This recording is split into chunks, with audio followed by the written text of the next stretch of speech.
फरीदपुर गांव में रामू नाम का एक किसान अपने परिवार के साथ रहता था। वह बहुत ही मेहनती और ईमानदार था। उसके पास चार चार गाय थीं। वह अपने परिवार का पालन पोषण गाय का दूध बेचकर किया करता था।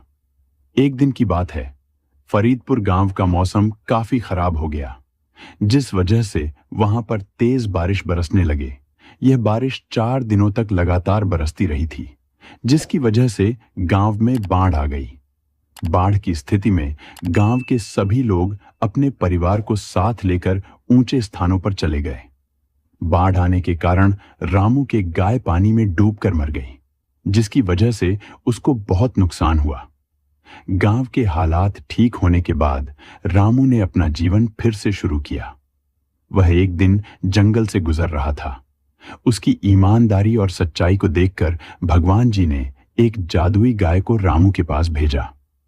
जब रामू ने देखा कि जंगल के रास्ते में एक एक अकेली गाय चर रही है, जहां पर शिकारी जानवरों का बहुत खतरा रहता है, उस गाय को देखकर रामू को अपनी गाय की याद आ गई और उसे उस गाय पर दया आ गई। वह उस गाय को लेकर अपने घर आ गया और उसकी सेवा करने लगा।